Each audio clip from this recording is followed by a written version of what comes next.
Hey guys, it's Casey Kasem, and I'm here today with Scooter. This is our Take Off the Mask segment for Change the Face of Depression. And Scooter is going to be talking to us. Today's topic is self-image. I've known Scooter since middle school, like sixth grade. Sixth grade is when I met Scooter for the first time. And we have kept in touch over the years since then. I stopped going to the same school as her in 8th grade, and then I started a new school my entire high school career. And I was homeschooled. She was homeschooled. So then Facebook, and we reconnected over Facebook. And then I watched Scooter's incredible journey with her self-image and working on that and her weight loss journey. And that's what we're going to talk about today is self-image. So Scooter, why don't you introduce us to yourself? My name's Scooter. I decided to have gastric bypass surgery in June of 2016. Mm-hmm.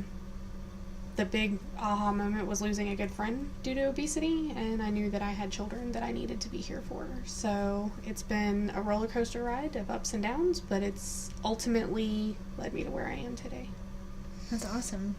You had gastric bypass surgery in 2016, mm-hmm. So it was 2 years ago. How much did you weigh right before you got gastric bypass? My pre-op appointment, I weighed 348 pounds. 348. Mm-hmm. How tall are you? 5'6". 5'6", 348. I was morbidly obese. My BMI was off the charts. I had pre-hypertension. I didn't have any other comorbidities, but because of me being over 100 pounds overweight, it took me less than 3 months from my first appointment to being on the table. Oh, wow. So they took that more seriously? Yeah, because I was 28 at the time. Yeah. So, it was something that needed to be done.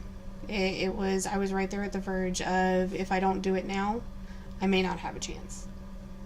So, I weighed 348 when I had surgery. I had surgery June 21st, 2016.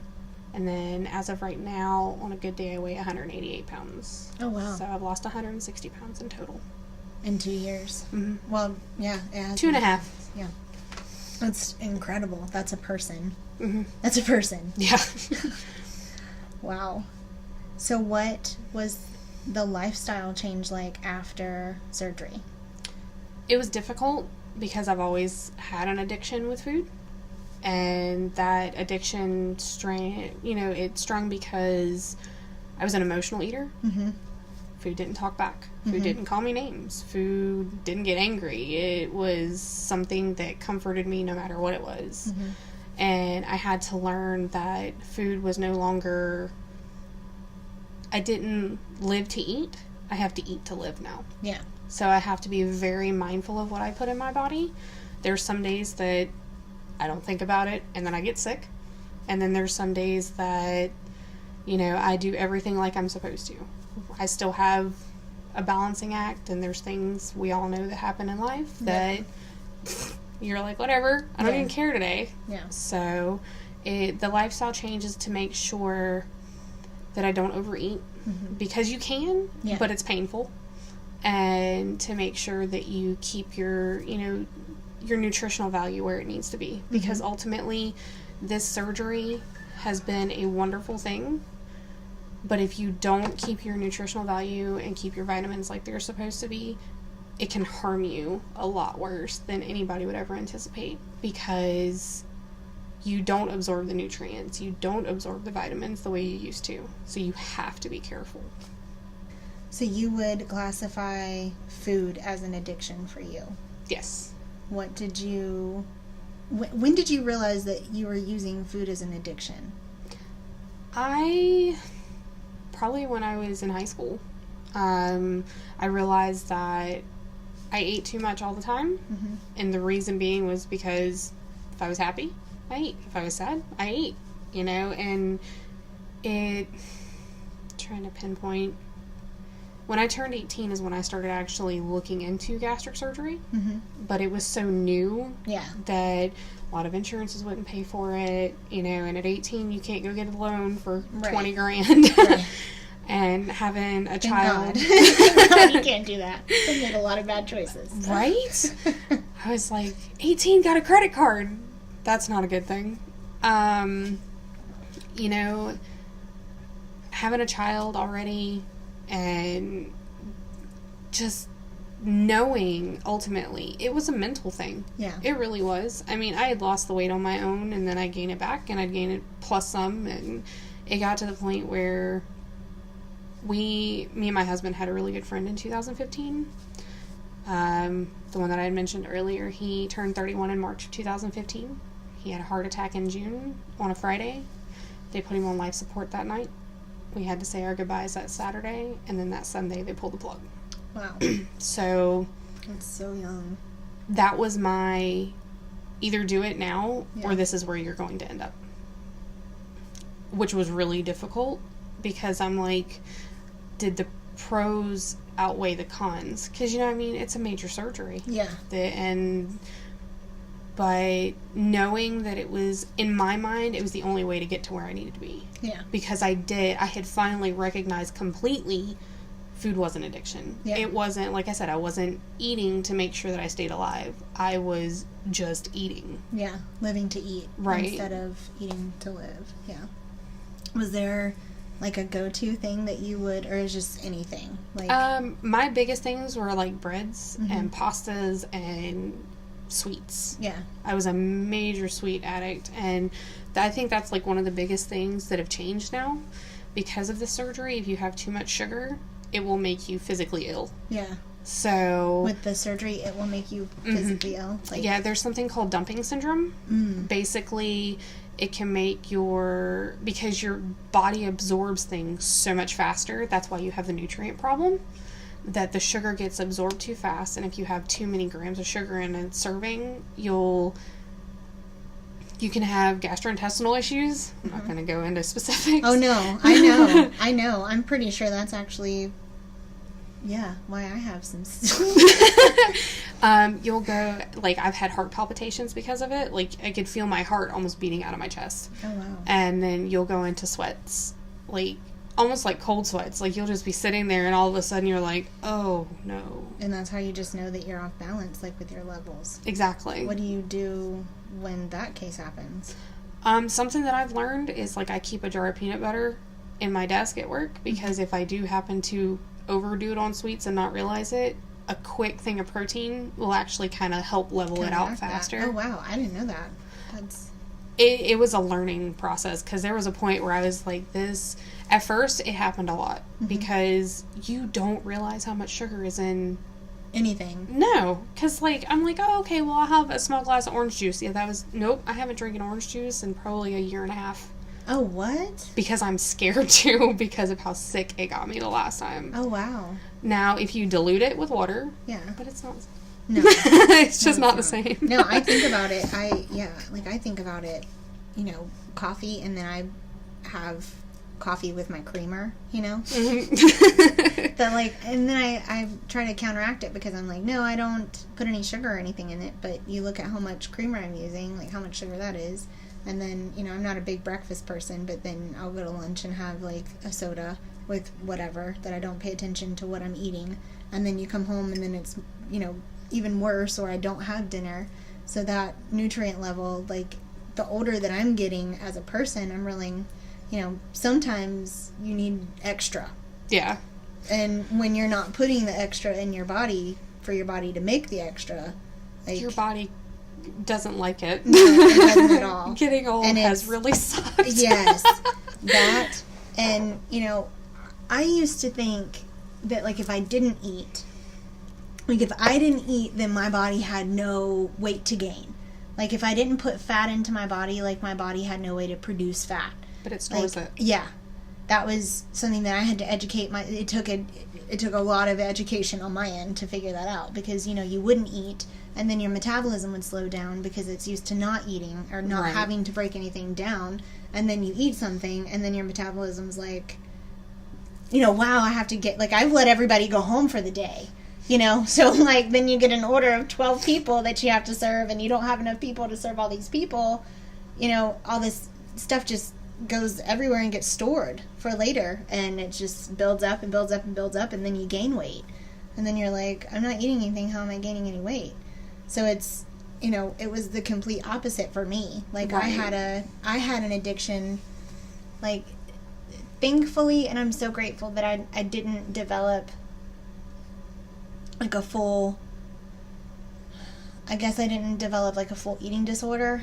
When we were in middle school together, like after gym all the time, like I remember I would like eat and then I would throw up. Like I became bulimic. And like I didn't stick with that, thank God.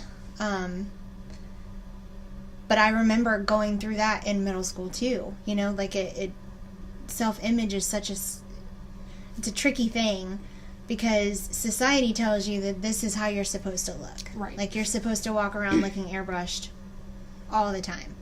And, Scooter, when we talked this morning, like this is her only day off. And she came to have this conversation with us to talk about self-image, and that was a huge deal for us as a cause. But at the same time, this morning I'm running around like a chicken with my head cut off. We just got back from Georgia. We have the event coming up. Like, we're trying to do, everybody's doing all these things and we're trying to make this work. And, she's like, I'm just coming the way that I am. Don't worry about it. And I'm saying the same thing. Like, we're in our pajamas, but today is self-image day. Like, it's not about looking the elite. Like, this is, like, we're having a self-image discussion. Yeah, this is totally completely raw, nothing. I don't have makeup on. I barely have my hair in a ponytail. I don't have a bra on. My hair is oily and it's, it needs to be washed, but I'm, here we are, like Mothers of America. But this is a self-image discussion today, because for both of us, we had two ends of the spectrum. A food addiction, and then I had like trying to constantly fit into that mold addiction. And what's funny when you say that is it almost, in a way, kind of goes hand in hand. And the reason I say that is because I had a food addiction, not only because of the way I was treated, at home, honestly. Yeah. But also because kids looked at me. Casey was one of, like, the very few that looked at me and didn't look at me. Like, she saw who I was, not what I looked like. I was the smart kid. Yeah. I was the overweight kid. I got picked on because of my size. Yeah. And then I got picked on because, you're the teacher's pet. No, I applied myself more than other children. And that's because that was what my parents were like, education cannot be taken away from you. Yeah. This is what you do. Yeah. But I think, like, even from the outside looking in, it was almost a cycle. Like, it was this full circle. Like, the food addiction caused you to not have a large circle of peers to do extracurricular things with. So that caused you to dig deeper into school, which was one of the only outlets that you had. Right. And that, again, then circled into everybody picking on you even more, because that just blossomed the education level. Exactly. Like, you dove into, like, some people are unhappy in life, so they dive into work. Well, that makes them more successful because they're putting all of their energy into work instead of putting a balance into somewhere else. It's a vicious cycle. It is a vicious cycle. And kids are cruel. Kids are so mean nowadays. I can't imagine. Like, I think about that. We were talking about, now that we're adults and now that we're parents and we're past that adolescent stage, and we're still dealing with self-image issues.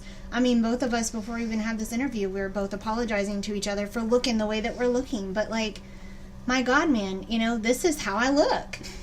This is my face with no makeup on. If I were a gentleman and I didn't wear makeup every day and this was just the standard, like, this is what you would expect to see when you saw me, instead of like, oh wow, that's Casey with no makeup on.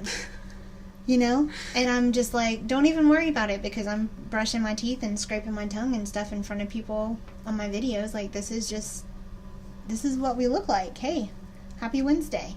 Right? But, getting back to the whole food thing, you were talking about how you would have a soda at lunch, I can't even have sodas. Yeah. Like, what a lot of people don't understand with this surgery is they give you a pouch. You know, they cut your stomach. They give you a pouch. It's probably the size of a boiled egg. Oh, wow. That's what my stomach is now. And then they reroute your intestines, and your other portion of your stomach is still there for digestion. But that's why if you overeat, it hurts. Yeah. Because it literally will start to back up. Things get caught if you don't chew properly. I can't have sodas because the bubbles, the carbonation, anything with carbonation can actually stretch that pouch. Oh, wow. Over a period of time. And I'm the type of person, the last person I talked to about it, I was like, I'm not about that life. Yeah, no, it's not I'm not going backwards. Right. Over a soda. No, it's not worth it. And sodas were a big part of me. Mm-hmm. Like, because I ran on, caffeine. And, like, I never drank coffee until about 1.5 years ago, as weird as that sounds, because I was like, oh, it's disgusting. Yeah. Well, I had to start getting some type of caffeine to keep me going, because mom of 3, working, in corporate world, and it's like, no, you've got to have something, but I haven't had a soda in 2 years. Yeah. Because I'm like, it's literally not worth it. I don't want to go back. So what is that process like? So you say, okay, so the pouch itself is like a boiled egg. Yeah, it's like the size of a boiled egg. That's probably too big. Like, probably about that big. Anywhere from 2 to 3 ounces at max. And so what was... So educate me. What is the stomach like before that? So, for instance, if I eat too much, I feel like it's expanding. Right. You feel full. Yeah. Because, you got to figure, the stomach is a muscle. Yeah. So it will conform, basically, and the best way that it was explained to me is it takes 20 minutes for your stomach to send something to your brain to say, hey, I'm full. Oh, wow. So you're eating for 20 more minutes, basically. So if you figure, if you, in the first 5 minutes, go to Golden Corral or a Chinese buffet, how much do you really eat in 5 minutes? Yeah. You're cramming it in. Yeah. By the time 20 minutes hits, you've probably eaten 3 or 4 portions. Yeah. And that's why you have the effect. Yeah. And I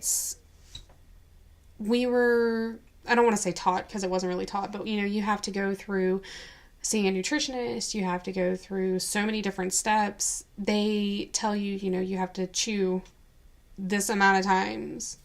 After a while, you don't have to count anymore.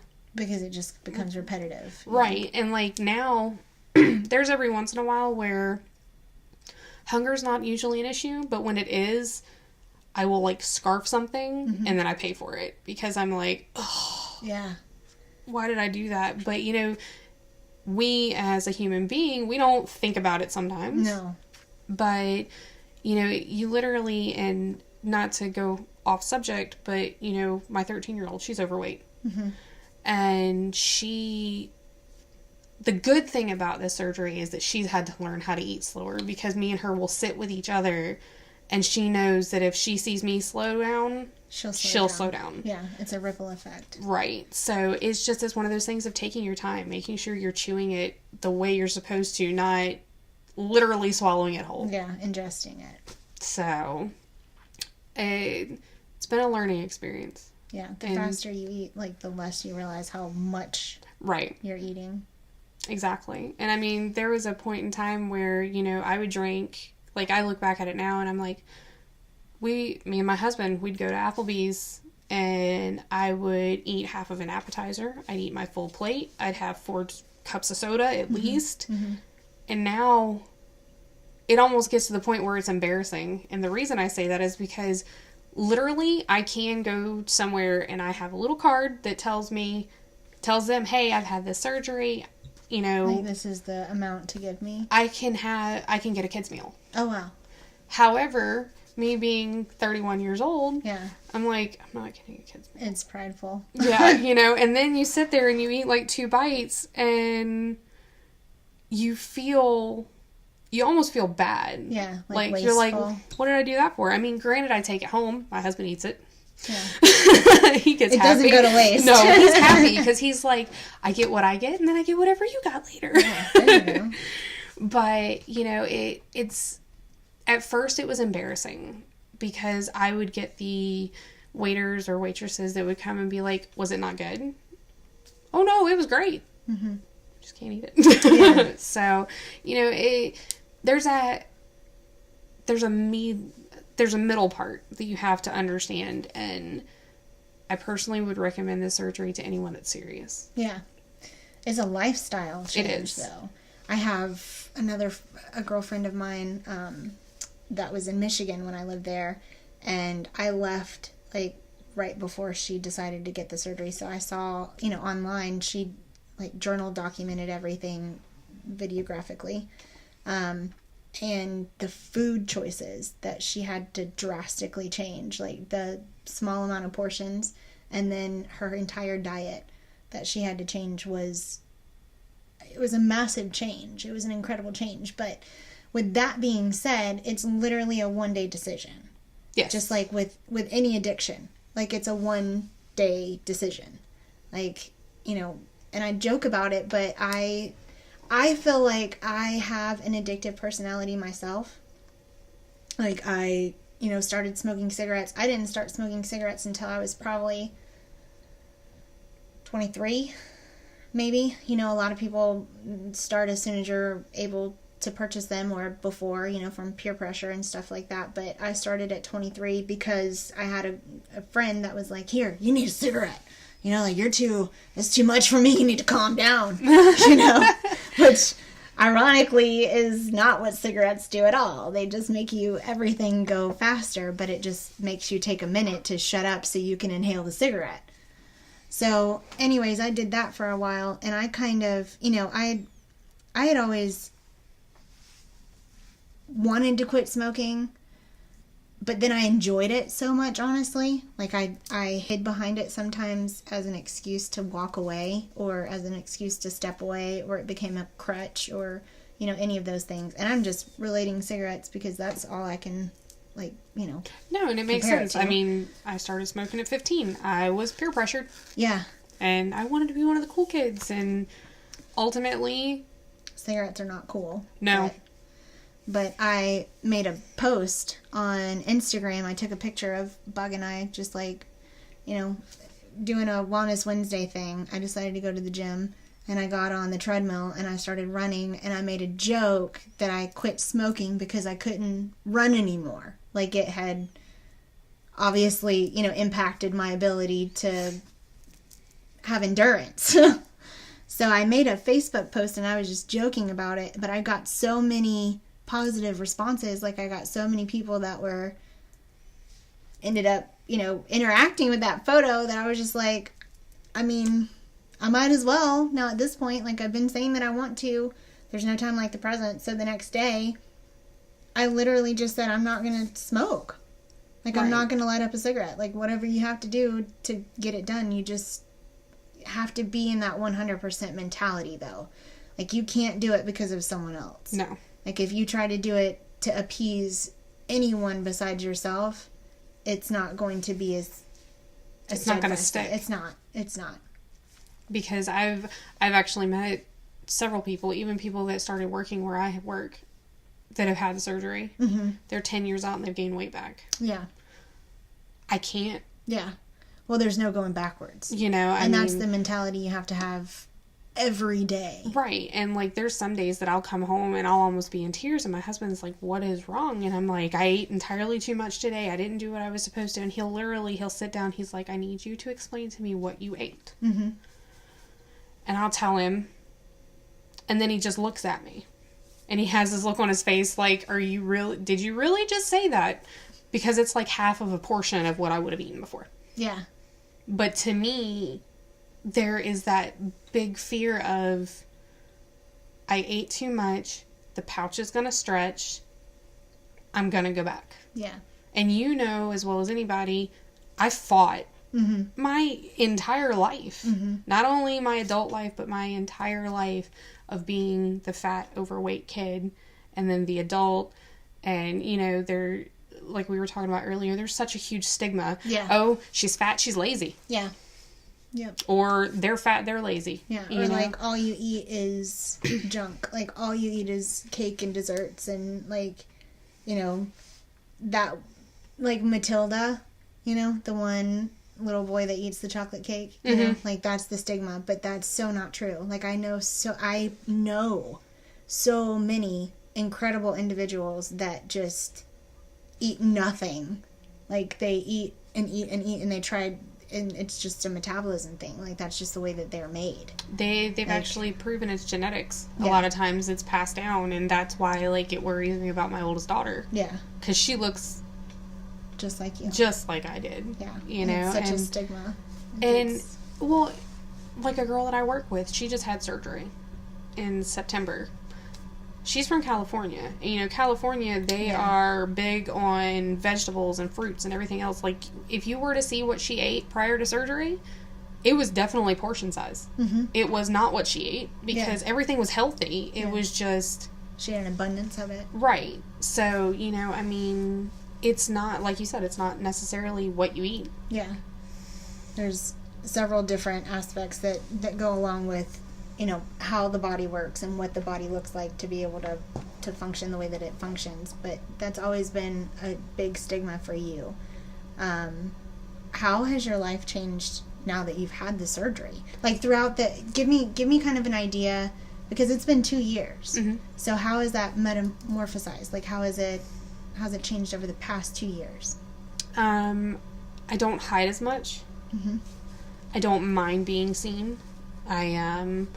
I started a new job in August of 2017, and right now I'm actually in an interim senior position, which is one step under supervisor. I never would have done that before. I would have never put myself out there. I would have never shown what I could do because I didn't want to be looked at. Yeah. You know, I mean, like I said, stigma. It was one of those things. She's fat, she's lazy. Not necessarily that I didn't know what I was talking about, but it had been done to me before where, oh, well, we'll use her on the back end and not give her the credit. So I had given up. Like, I didn't want to put myself out there. I was fine with just trucking along. Yeah. You know, and when I started this new job and I had already lost, I was in the low 200s, so I had lost about 140 pounds at that point. And I was like, no more. Yeah. You know, when I got out of training, I was like, I'm going to hit the ground running.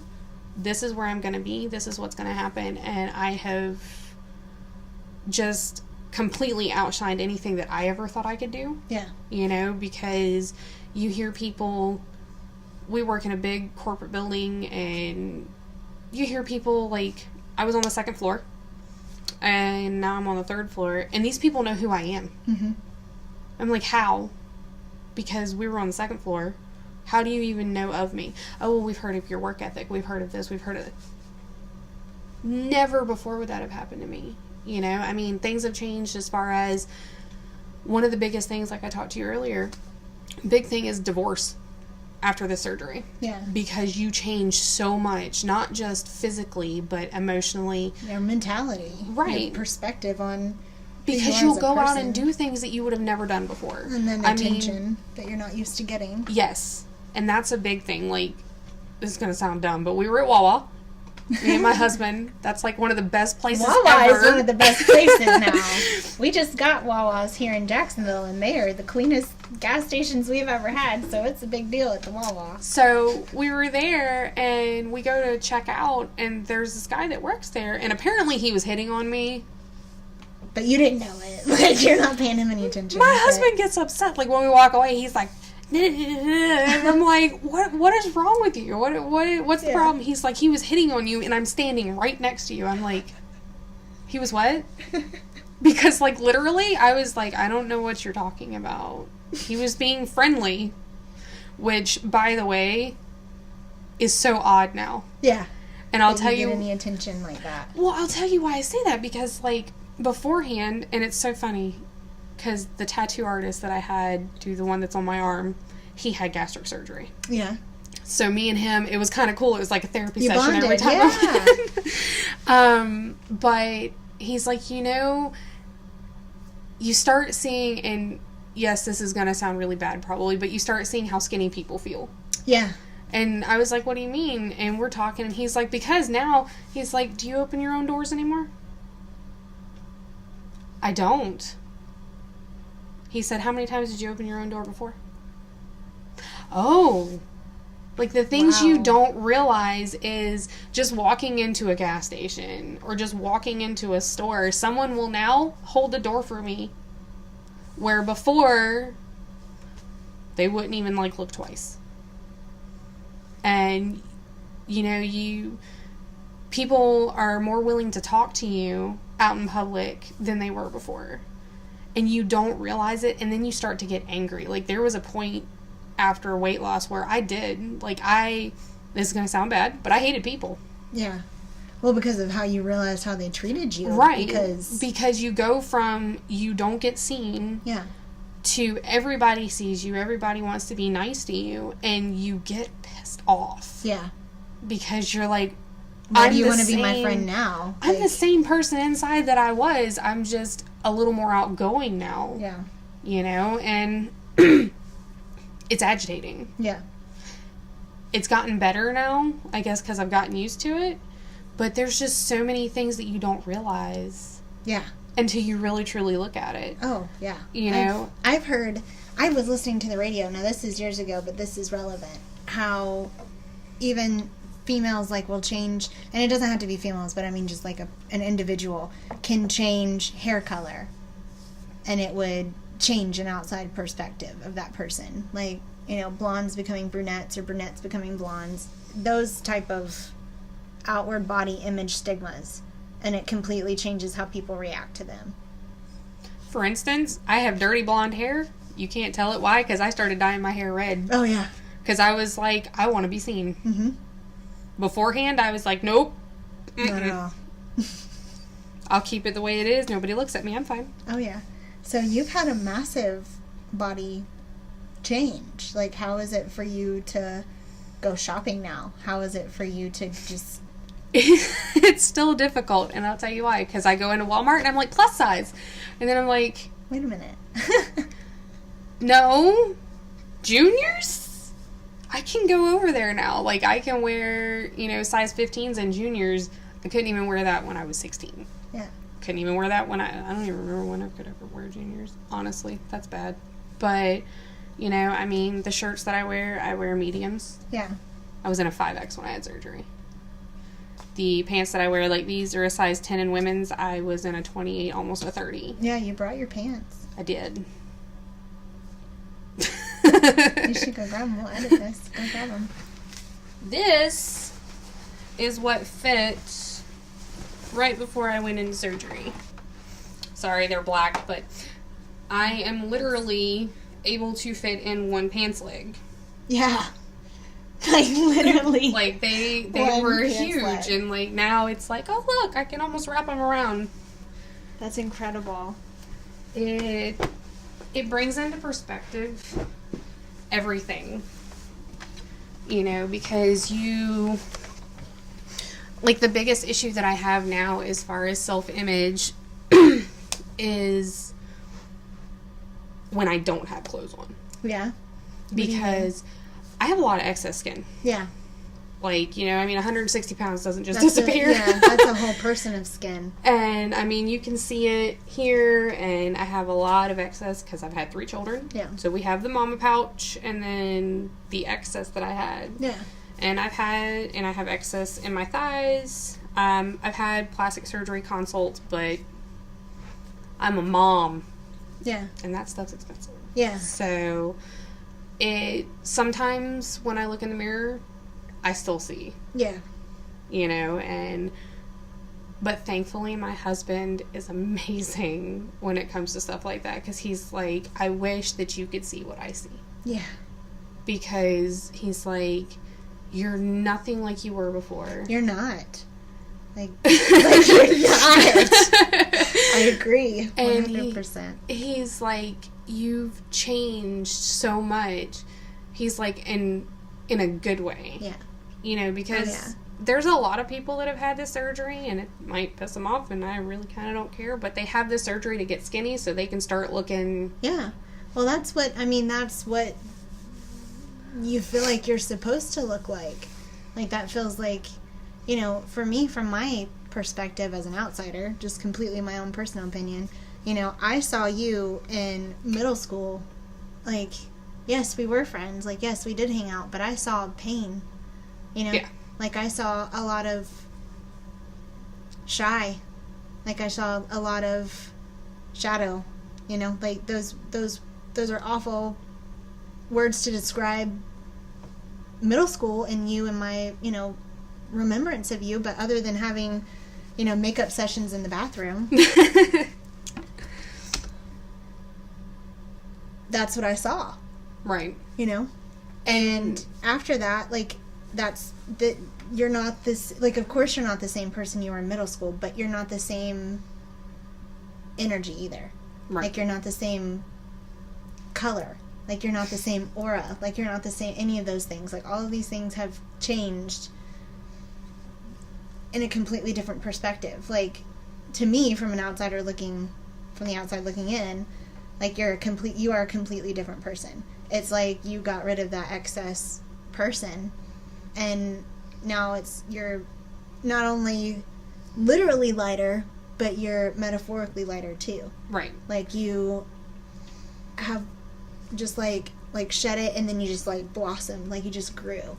And it's, even though that it's not completely done, like, I know that you have your own stuff that you're still getting over, you know, with the skin and the difference of the hue. That's a drastic change. Like, that's a drastic change. But you're like, it's incredible to see you now, like, from the outside, because you're so willing to talk about it. You're so willing to want to help do whatever you can to share your story and show people, like, this is where I was and this is where I am now, and there's no going backwards, and because I did it, like, you can do it too. Right. Like, I see that with you posting stuff, you know, of the babies on Facebook, of, like, making sure that you teach them, like, I know I didn't get the proper education on what I'm supposed to eat, but I'm going to make sure that you do. Right. You know, like, I'm going to, you know, you go to the gym with them. Like, you go outside and you do active stuff with them. Which I would have never done before. No. I mean, I think one of the most amazing things was when me and the oldest started riding bikes. Mm-hmm. And we would go out to the Baldwin Rail Trail. Yeah. And the first day we only went 2 miles in and we came back. Yeah. 4 miles. But that's a lot. That's a lot. That's a lot. Still. But then the next time we went, I think we went 3 miles in and 3 miles out. That's 6. The third time, my oldest child decided, oh, we're going to push it. Oh, yeah. We went 7 miles in. She's like, Mom, I don't know if I can get back. I was like, there's only one way back. Right. So we ended up doing 14 miles that day. Oh, my gosh. And she was dying. Like, metaphorically dying. Right. Okay, she was okay. She was just hurting. And when we got back, you know, I still had to load the bikes up and everything else, and I was okay. Yeah. I'm like, there's no way that would have happened before. The amount of adrenaline that you have. Like, beforehand, I would have got 2 miles in and been like, call somebody to come pick me up. I would have been shocked at getting the 2 miles in. Right. Honestly. And that's incredible. You know, a lot of people are like, well, what do you do as far as exercise and this and the other? Honestly, I don't on a regular basis. Yeah. And it's not because I don't want to. I work. It's a balancing act, yeah. You know, and I think one of the greatest accomplishments that I've had is I do work 2 jobs. My second job, though, I deliver packages. Mm-hmm. So it's 6 to 8 hours of constant movement. Constant. And I don't hurt. Yeah. And I don't, like, anymore. You know, at one point it probably would have been like trying to suck air out of the ground. Not anymore. So it's just, as silly as it sounds, it's an accomplishment for me. Yeah. You know, so I really cannot stress enough. You know, there will be people. I talked to somebody and she agitated me, and I know she knew it because I went up to her and I was like, hey, you know, you've lost a lot of weight. You look really good. Yeah. Because I'm the type of person now, I try to find at least one good thing out of anybody. Yeah. And if I can come connect with you and tell you that. Oh, yeah. I will. I love your shoes. Yeah. You know, your blouse is gorgeous. Yeah. Well, I went up to her and I told her that, and she's like, thanks so much. I've lost X amount of weight. She's like, but I cheated. And I was like, what do you mean you cheated? She's like, I had gastric sleeve surgery. I was like, number one, I don't ever want to hear that come out of your mouth. Yeah. This is not cheating. Yeah. This is... No, I've heard that. See, this is going to be a red flag. But this is, like, so important. And this is my own personal opinion. It's the same... Gastric bypass, to me, for a weight loss, is the same as somebody having a C-section to become a mom. Like, you're still a mom. That doesn't make you any less of a mom at all. And some people, just like with C-sections, don't have a choice but to have a C-section. And some people, like gastric bypass, they don't have a choice but to do gastric bypass because, unfortunately, that's just how their body's made. Like, it doesn't matter how strict of a routine you have. Sometimes, unfortunately, that's just the route that you have to go. And that's not cheating. Because after doing the gastric bypass surgery, the amount of lifestyle change that is an immediate requirement, that's tough. That's very difficult to keep yourself accountable and dedicated to. Like, I would much rather not go the gastric bypass surgery route if that was an option. Well, I mean, clearly, but like, if I had to have one of the two options because of the journeys that I've had to see of people doing that. That's not anything that I would ever want to take part of because of the amount of strength that requires from somebody that's dedicated to do it. That's absolutely not cheating. Like, that's a whole lifestyle immediate change. Well, and it goes to show what society thinks, because she went through the steps to do it. She had it done. Why should she feel like it's cheating? Yeah. Or why should you feel like you even have to explain yourself? Why should you feel like you're less of a person? Yeah. And, like, you could see it in her face when she told me, because she didn't know I had surgery. Yeah. So I flipped it real quick. And I was like, you didn't cheat. I was like, I had gastric bypass surgery. And she's like, what? Yeah. I might be tiny now. I wasn't. I was huge. To me. A lot of people are like, you were still beautiful. I didn't see that. Yeah. I still have a difficult time seeing it, but it's getting better. Yeah. So. Sweet. So when you decided to go forward with the surgery, how did your support system deal with that? Like, how did they react? My husband was all for it. Mm-hmm. Because, like I said, the friend that passed away was someone that we had both known for, like, half our lives. Mm-hmm. Matter of fact, I don't know if you remember me bowling. Mm-hmm. Yeah. That's how I met him. That's how I met my husband. Yeah. And she was, even in elementary school, you were into bowling. Like, you've been active. So just going back to that, just to highlight, I guess, is, like, you've never been lazy. Like, you've not been... Right. That's just how it happened. Like, this is just Scooter's story. Like, well, the guy that passed away got my husband into bowling. So that's how me and him met. So, that was definitely difficult. So when he passed, me and my husband sat down and I told him, I was like, I want to give myself 6 months to try to do it on my own. Mm-hmm. Because I had done it in 2010. I had lost 115 pounds in a year on my own. Oh, wow. How did you do that? Was in the gym 3 to 4 days a week. Was eating minimally. I mean, probably not doing it the healthiest way.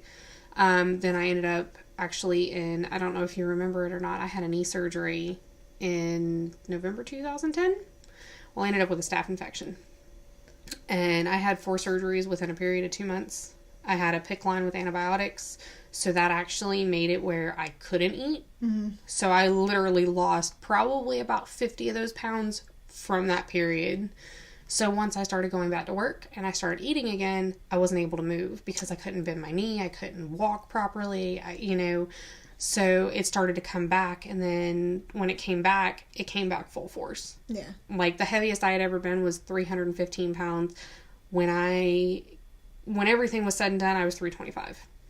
Ultimately, when I found out I was pregnant with my youngest daughter, which is 4.5 now, I weighed 330 pounds. Mm-hmm.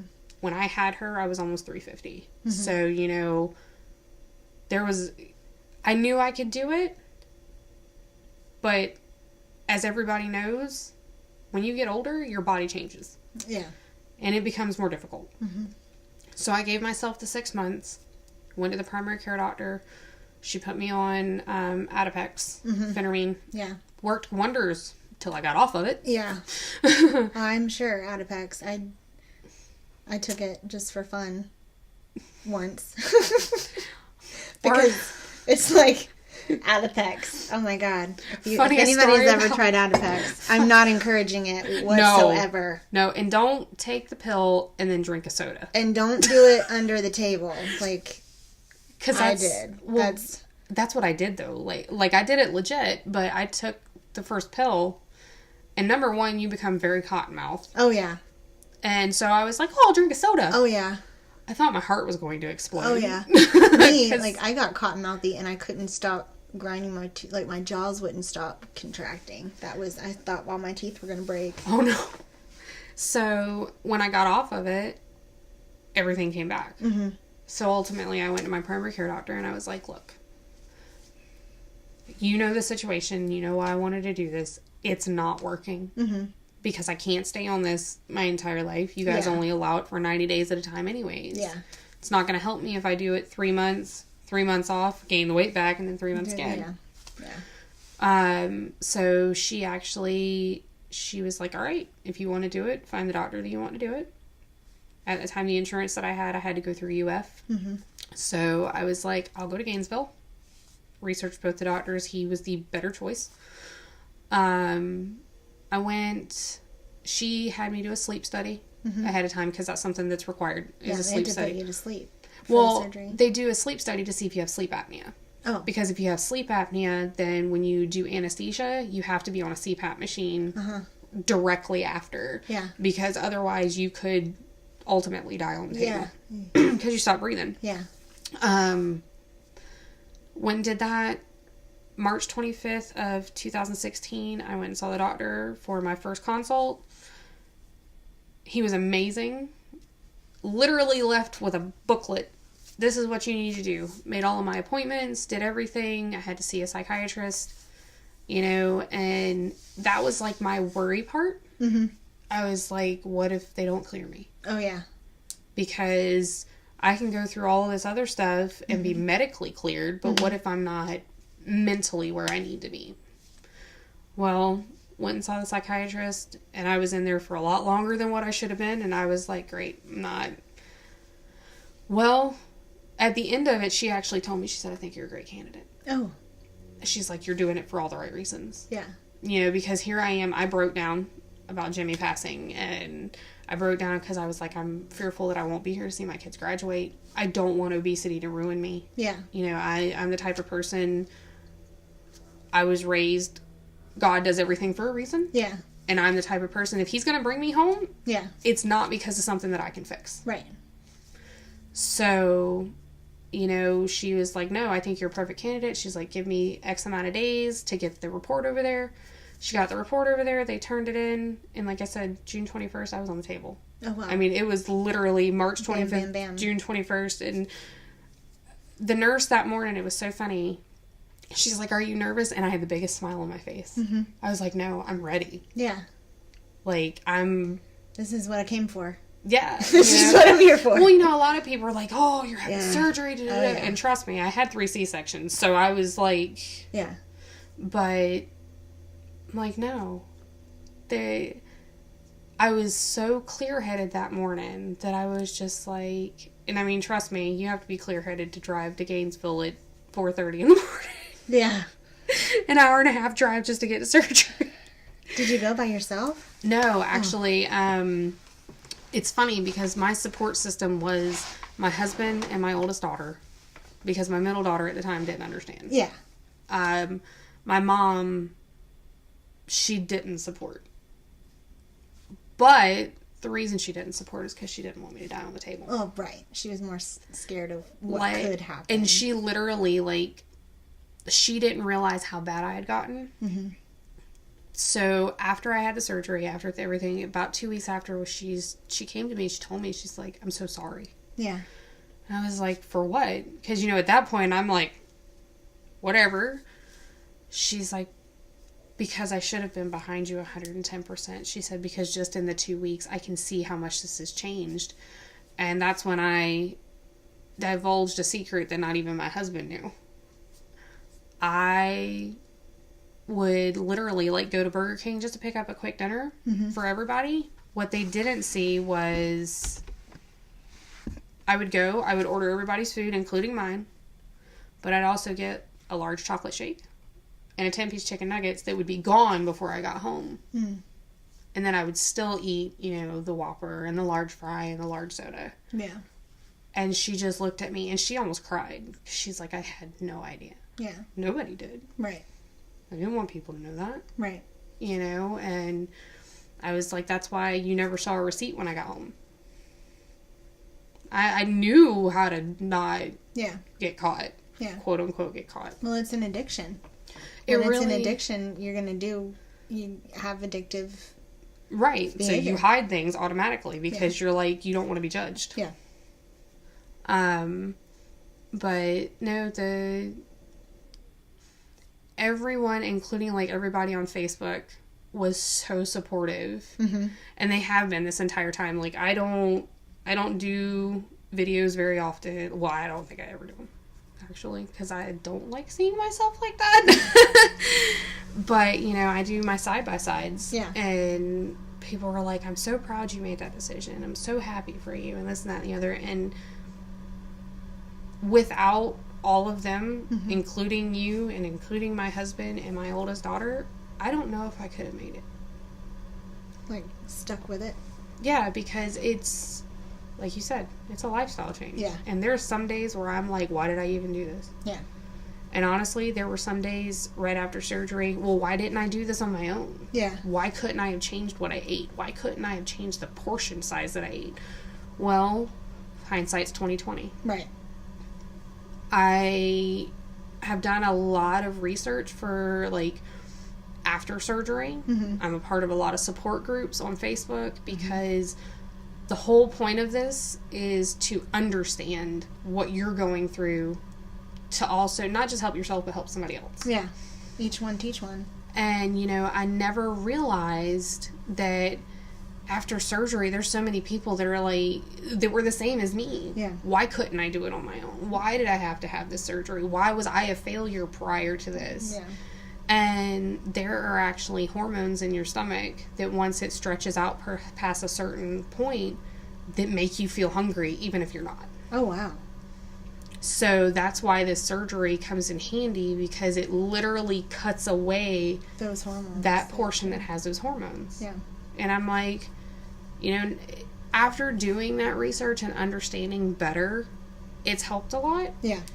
Therapy's helped a lot. Yeah. Figuring out why I ate so much, what did I go through that triggered my eating habits and stuff like that. I think one of the biggest things is don't ever be scared to ask for help. Oh, yeah. There was a point in time, it was beat into me, not beat, but instilled into me as a child not to trust therapists. Yeah. Anything. You're a number. I had the same, I honestly had the same feeling. Like, you weren't an individual, you were a file. Not just that, but anything that you tell them, they're going to go tell somebody. Yeah. You're going to get in trouble because you've divulged something that you shouldn't have, and everybody's going to get in trouble. Yep, and it's a blemish on your forever record. Yeah, you know, and something like that will scare you, especially this day and age. You're like, if I slip up and say one thing wrong, so what's the point of going to therapy at that point? Yeah. You go and you're like, I can tell you this, but I can't tell you this. I can tell you this, but I can't tell you that. That's just too much work. Yeah. Because mentally you can't handle it. Right. If you already can't handle something and then you're having to figure that out too, it's like, what do I do? Yeah. That's too much to balance. But finally, the beginning of 2018, I was like, I can't. Mm-hmm. I have to talk to somebody. Mm-hmm. I have to see somebody that can possibly help me help myself. Mm-hmm. Because I don't want to be stuck in this. And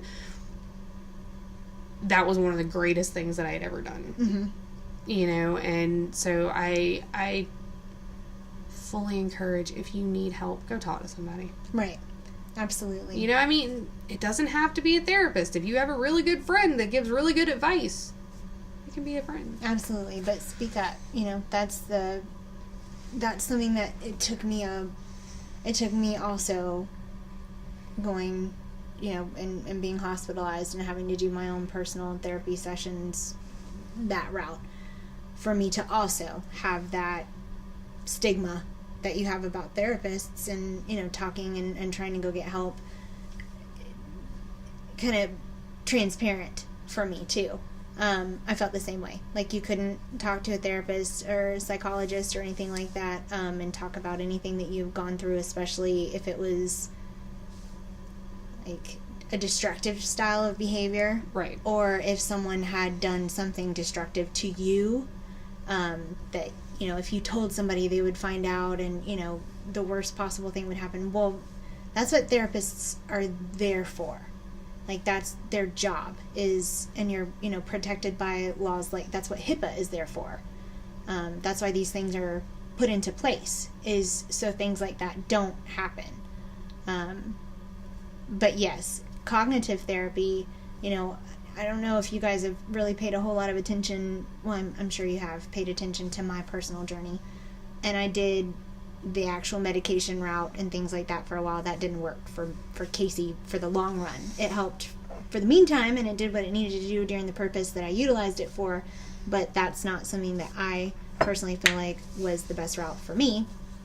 So I do cognitive therapy, which is basically what Scooter and I are sitting here doing, and that's just having a conversation with, it would be more of a life coach, lifestyle type conversation, of someone that helps you sit and have a conversation for like an hour, and you discuss what your challenges are, and they help you to kind of go around that perspective and find a better way of making everything balance and making everything work, and help you pick bite-sized chunks and make sure that those are digested, at that mentality, instead of doing too much and then you overwhelm yourself and then you don't get anything done.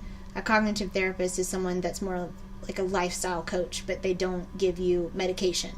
So that's the route that I went. And so with that being said, you use those for that intended purpose, is to be able to ask for help. There are resources that are put into place that you can educate yourself on, but that's also what we're here for, is so that way we get that word out there that we're trying to end the stigma, and there are resources that you can utilize that are put into place, so we don't have to go the route that we've gone, if that makes sense. So, if you could go back to yourself 2 years ago, I would say maybe a week's time before the bypass surgery were to take place, what do you think that you would say to yourself then? One thing is, you should have done it sooner. Mm-hmm. Because I've been able to do so much more with my kids. Mm-hmm. And I've been able to do so much more myself. Yeah. And it held me back for a long time. Mm-hmm. Probably a week before my surgery was a really difficult time. The surgeon that I saw, I actually had to be on a 2-week liquid diet prior to surgery. Oh, wow. It was 2 weeks prior, and then 2 weeks after was full liquids. And then, you slowly start introducing other, like, soft foods and stuff after surgery. A week before my surgery, I had completely broke, because you don't realize how much food was a vice until you can't have it. Yeah. And then you literally feel hungry all the time. It didn't matter what I did. Like, I completely broke. Like, I started on a Monday, and on that Sunday, I literally went to Burger King, and I got a Whopper with fries and a drink, and I ate it all. That could have ruined me. Yeah. From getting the surgery. For sure. Not necessarily from getting the surgery. And the reason I say that is because the whole purpose of that 2-week liquid diet is to shrink your liver. Mm-hmm. Because if you go in with a fatty liver or too big of a liver, which is what's caused from obesity and the things that we eat, they can't do it laparoscopically. So instead of having, the 5 little holes, 5 little incisions that I had, they would have had to cut me open. Oh. which would have been a longer recovery time. It would have been more pain. There could have been a lot more complications with infection after surgery, and everything else. And so, I mean, ultimately, if I could go back to, like, that Sunday, I'd probably smack myself and be like, no, you've come too far. You did it an entire week. What's another week? Yeah. But I would definitely... How did you feel after you ate it? I cried. Yeah. Like, I got back home, sat in my car and cried. And apparently my husband knew something wasn't right because he came outside. Yeah. He didn't even know, I didn't tell him that I had left work. I didn't tell him that I was on my way home. He knew. Yeah. And he came outside and he opened the driver's side door and he's like, what's wrong? And I had lost it, and all he did was he hugged me and he told me, he said, you've got 1 week. Make the best of it. Yeah. And that's what I did. I made sure that I did not put a single thing in my body that wasn't on my pre-op diet, but it will put a toll on you mentally. Yeah. And ultimately, if I could go back to that day, like I said, I would have been like, no, you don't need it. You think you need it, but you don't need it. Yeah. And... What was that toll like? Go into that.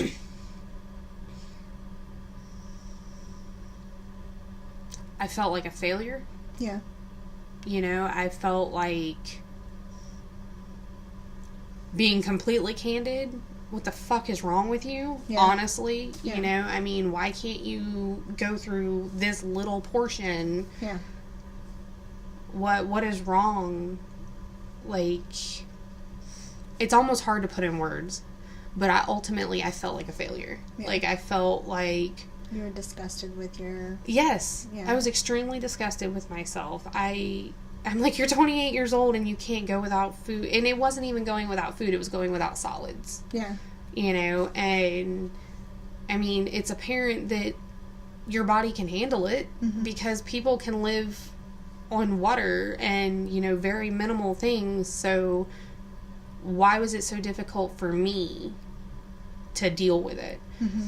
And ultimately, going through therapy and talking to people and doing the research, it wasn't necessarily because I was hungry. Yeah. It was mental. It was completely, I needed something, mm-hmm.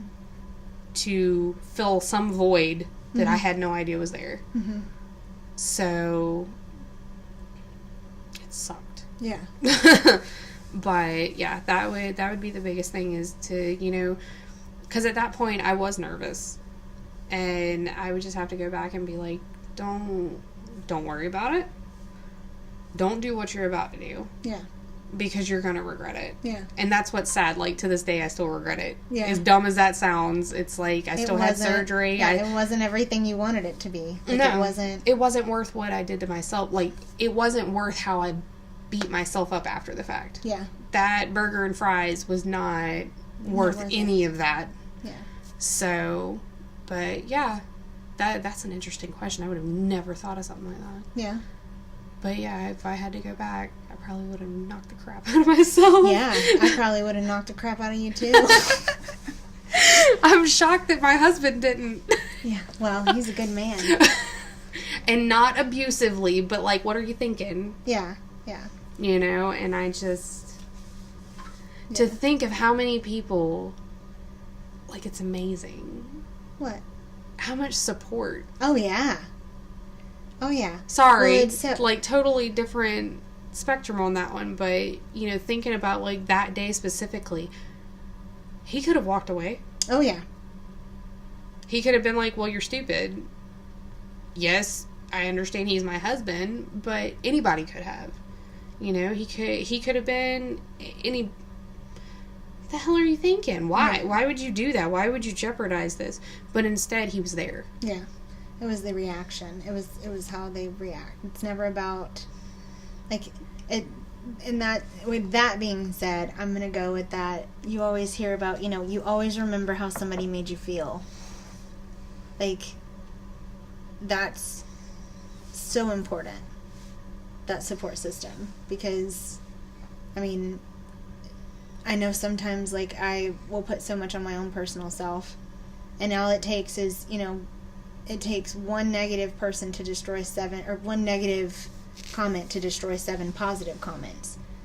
And that's also with the reverse. It takes 7 comments to diverse one negative comment. And so for someone to be a positive source, or for someone to have any type of a support system with a huge lifestyle change like that, especially, it's important. That's extremely important. How is your perspective on, I guess, like, your everyday motivation gone? Like, you have a complete different outlook. I do. I really do.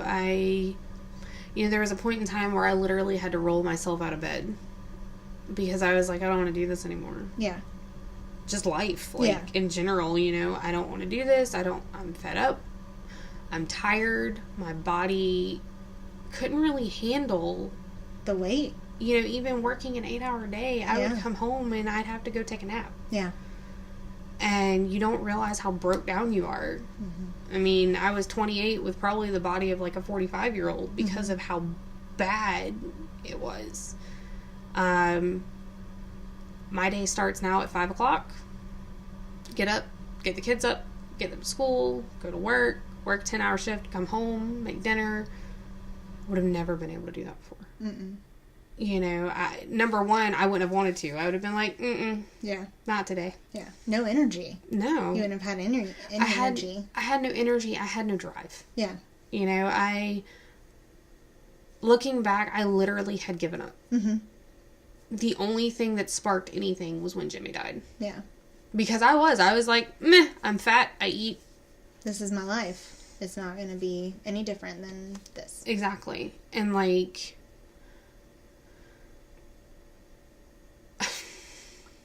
Looking back, and we still have the issue now, and this is kind of a side note, but just thinking about the not having energy and not wanting to do things, we still have the issue of my husband will get up. Like, I'll be like, oh, you know what? I'm going to go make myself a sandwich. Oh, I'll get it. No. I can go do it. He had literally taken on caretaker. Oh, wow. Because I remember, I'm hungry, can you make me something? And he'd do it. Mm-hmm. And he did it out of love. It wasn't because he was trying to enable me, because he didn't realize what he was doing. Right. And now, oh, I'm going to get up and get something to drink. I'll get it. No.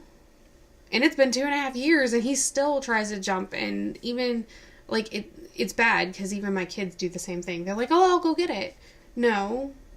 Mommy can do it. Yeah, like, now I'm able to get up. Right. I'm able to get it for myself. Like, and I'm not hurting. Yeah. I'm not like, God, from here to there's a really long way to have to walk to get something to eat or drink. Oh, well, yeah.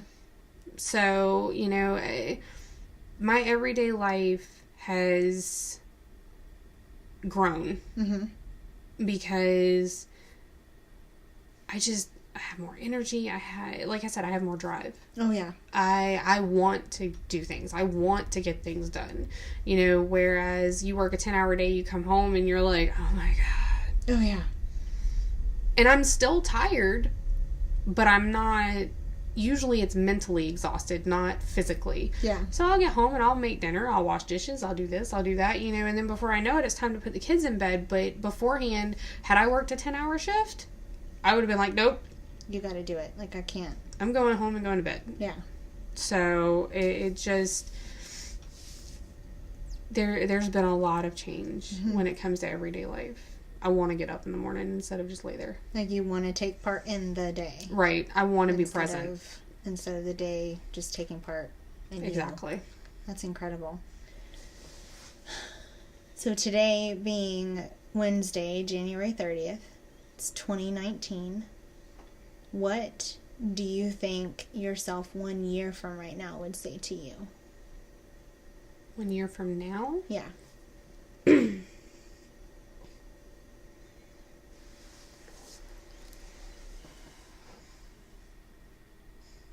It's a really good question. Number one, it's probably still going to look back on this and be like, you actually did that? Yeah. Yeah.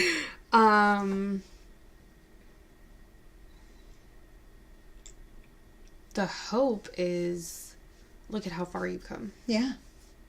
And not just physically, but career-wise at this point, because I'm trying to get better to where I'm at. And, you know, I want to turn it from an interim position to an actual permanent position. I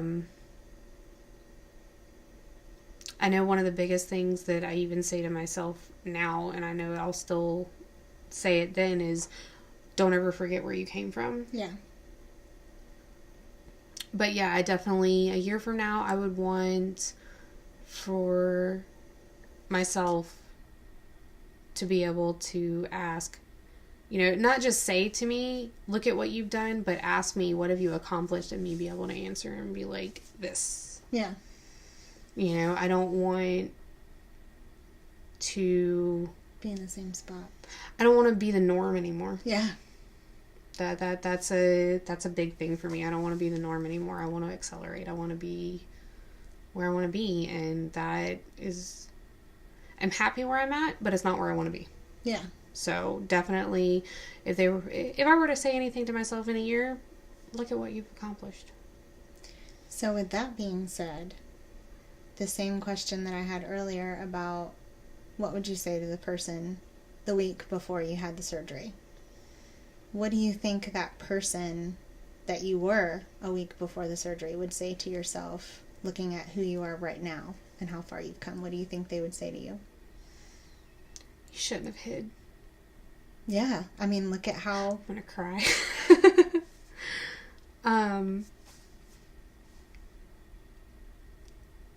The person a week before I had surgery, to me, would look at me now and be like, you know, this was always there. Mm-hmm. And once again, don't forget where you came from, but don't ever go back. Yeah. Yeah.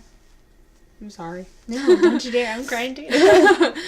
No going backwards. No going backwards. But my God, I mean, like, literally, if I were you, the same day that you ate that Whopper and fries, like, if I were you that same day, looking at you right now, today, and that was 2 years ago, like, what would you say to me? First off, you're an idiot. You know? I'd say I was proud. Yeah. Because you fought and you clawed and you did what you needed to do, and you're there for your kids more now than you were before. Mm-hmm. And you're not perfect, but you're working on it. Mm-hmm. And to continue going in the direction that you're going. Mm-hmm. Yeah. That's a great start.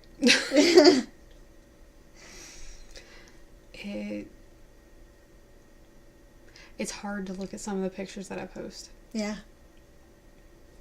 It's incredible for me to see some of those pictures. It's difficult for me because I don't ever want to delete those, because that's me. Yeah. Well, it's not me now, but it was me. It's a part of my life. And it's something that I am thankful for. Yeah. Because it's made me who I am. Yeah. But it's hard to look at them because I'm like, you shouldn't have let yourself get that way. Mm-hmm. So, it's definitely difficult on both aspects. But it's a visual that you'll never go back to. Right. Yeah.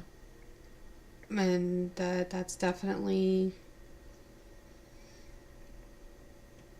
Can't go back. No. But it's an incredible story. That's Thank for sure. It's a great story. I can't tell you with words just how much of a drastic change I see in you, and just the way you hold yourself, your confidence level. It's a huge drastic change. And I appreciate that. I appreciate you for being here today. I appreciate you coming and talking to us and sharing your story. Is there anything that you would like to share? I guess the only other thing in regards to self-image that I can really explain that's helped me, and we talked about it earlier. Yeah. Tattoos. Yeah. As dumb as that sounds, I knew when I had lost about 100 pounds that the first thing I wanted was a tattoo that made me approachable. Not just approachable, but you know what? I want to show off what I've done. Yeah. Well, yeah. Because honestly, beforehand, I would wear short sleeve shirts that were like this, but nothing shorter. Yeah. I wouldn't wear dresses because I felt like they made me look huge. Now my corporate attire consists of shirts that don't actually have sleeves and dresses that don't have sleeves. I just wear a blazer or, a sweater, like a cardigan. But this was my 100 pounds down, and it brought meaning to me because it's like, you know what? I can show off my arm that I would have never shown off before because I didn't want to because they were huge. And then, I had already had this one, but this one was the latest one, and this one means a lot to me because it's something that I've always wanted. And I don't have to be afraid to show them. For people to be like, oh my God, let me see. Where beforehand, I was very reserved. You know that. Shy was me. And now I'm like, notice me. Yeah. I'm okay with it. Yeah.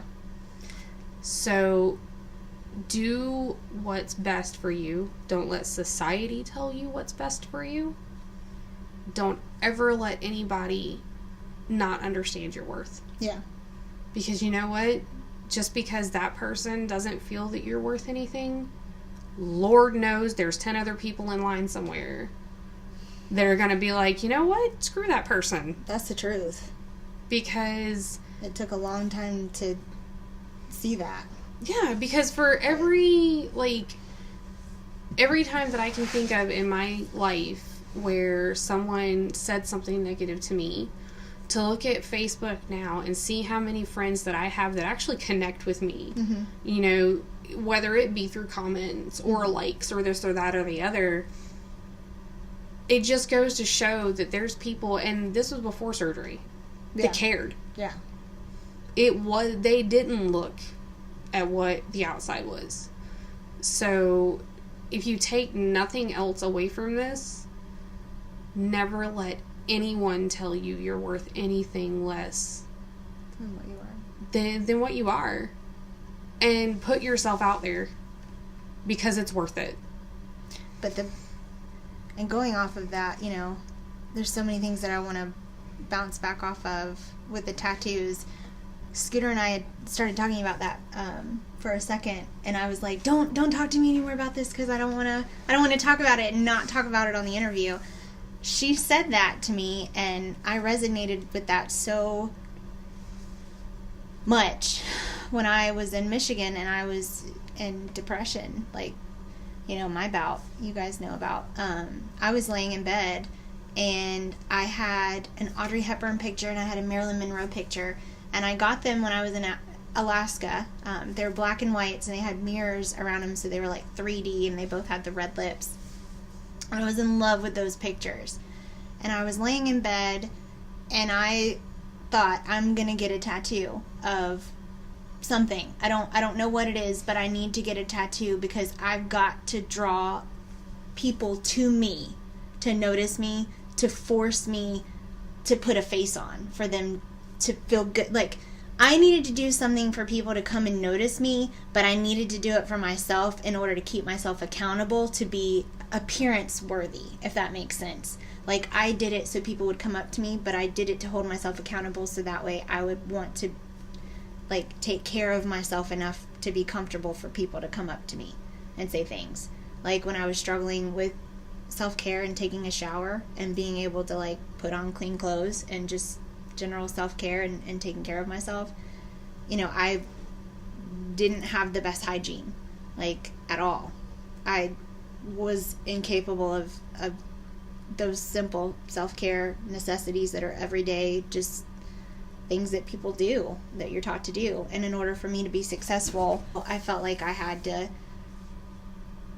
bring something to myself to get myself out of that hole.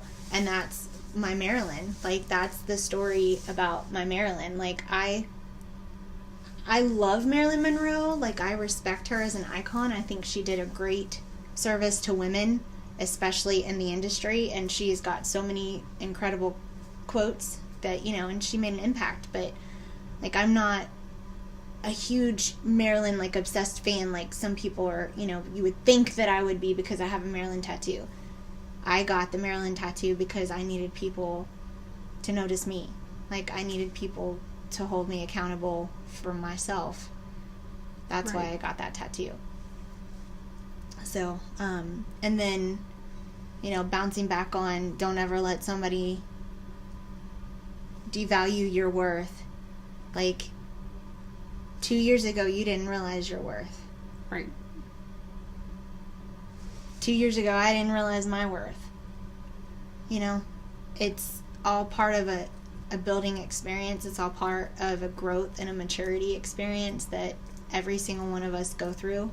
And this is why we're here, is to share that experience with you guys. So that way, if you're going through that experience, you can see that someone else has also gone through an experience similar to yours. And we have a successful story, and we're telling you, like, how you can be triumphant on that story as well. That's, like, what Take Off the Mask is for. And unfortunately, sometimes you don't see your own self-worth until you're put into situations where you're forced to see your own self-worth. And that's what Scooter's trying to tell you, is, like, when you're put in these situations and you see your self-worth, at that point, like, you're not able to see that you weren't valued until you see your own value. Like, once you realize your own value, you stop giving people discounts. And that's when you realize, like, who is worth your time and who's worth your energy and your space. And that is, you know, a blessing and a curse of a lesson that you learn throughout life-changing experiences.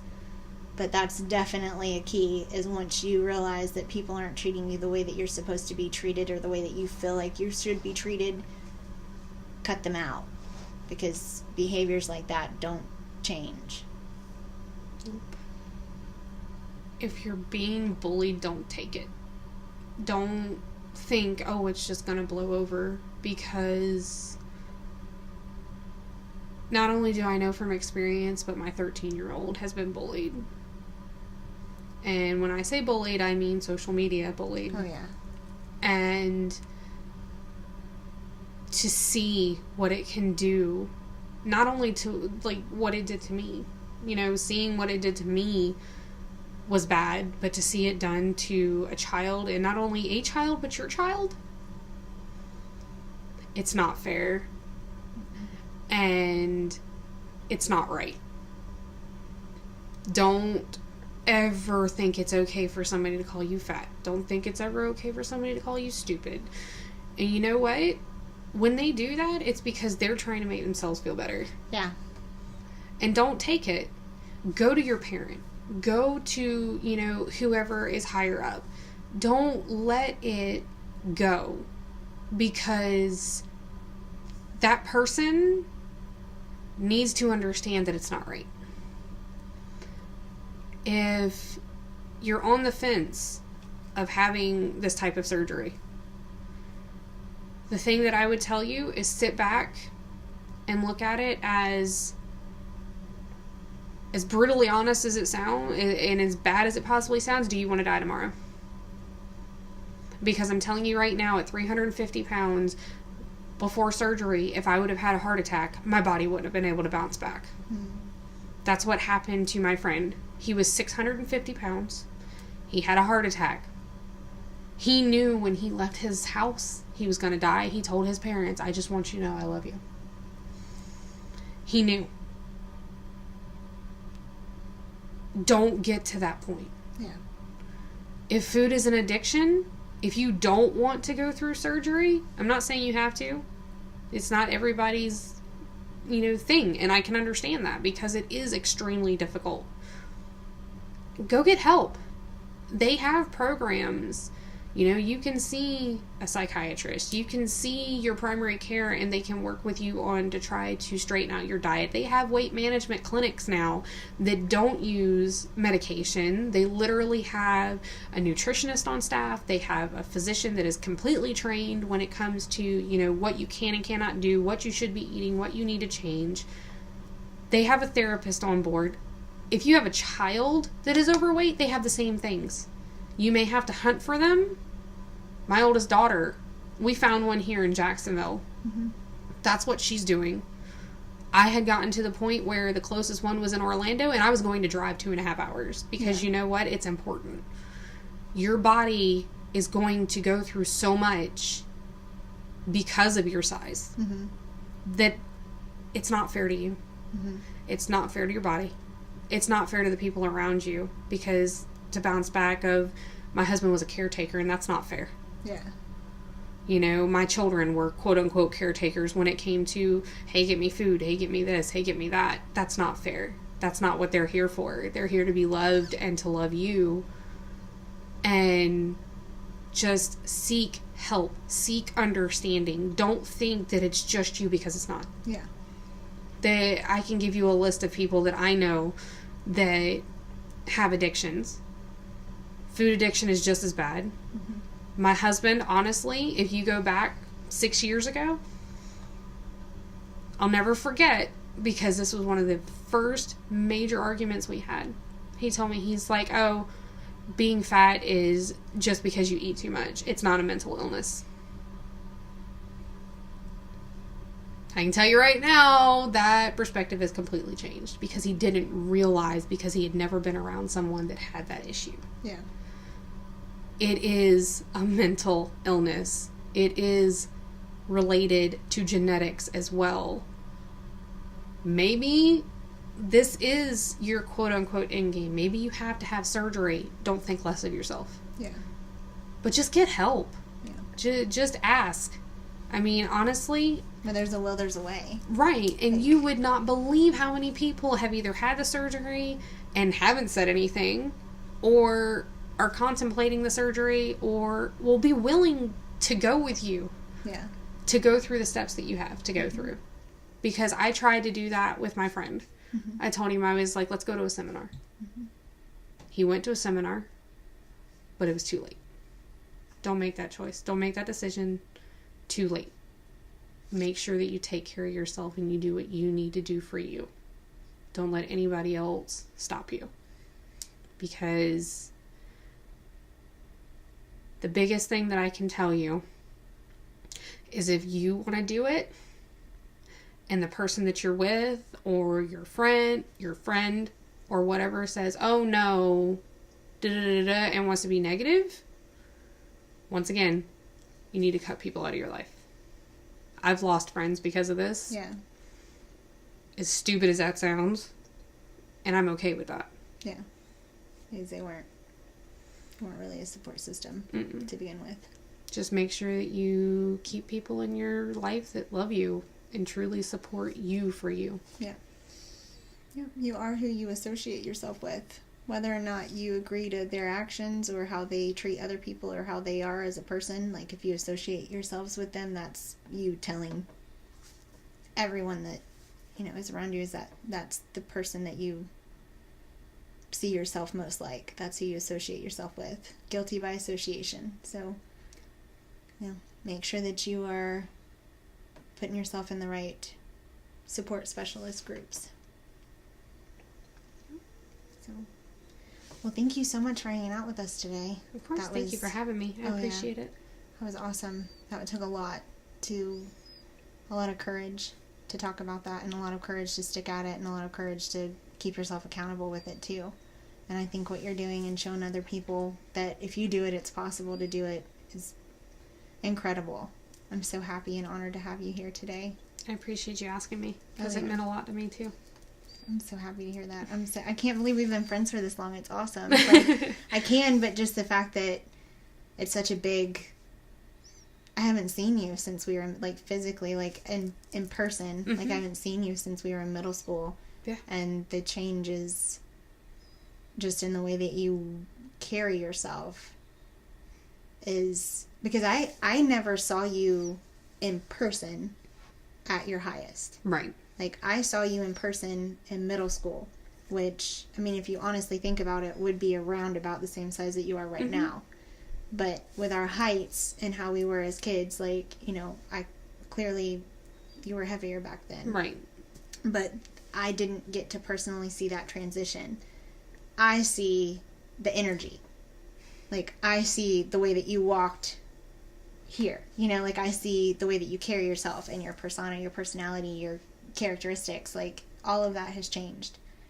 I haven't seen you in 13, 15 years, and all of that is completely changed because your happiness level is so elevated, and that is incredible to see. So I'm so happy to see you at your best. I'm so happy to see you feel this good about yourself. It's shocking, if that makes sense. It is. In my own right, like, to look in the mirror and see I'm literally not just looking there and going, why anymore? Yeah. Like, you feel good about seeing yourself in the mirror, and that's literally, that's all that matters. That's literally all that matters. Well, Scooter's going to be there at the event. You guys make sure that you stop by and say hi. You know, if you have any questions, if you want to talk to her, she's here today. She's going to be there at the event to be there to talk to you guys about any questions. Make sure you say hi. Tell her you saw the video. Tell her how proud you are of her. I'm going to get some get some pictures from Scooter and make sure that we post those so you guys can see the side-by-sides too. And yeah, make sure that you don't be a stranger. Go say hi. Definitely just walk right up to me and be like, hey, I saw the video, because that'll make me feel good. Yeah, that'd be awesome. So, thanks, guys. And we'll see you February 10th at Aveda. Bye. Bye.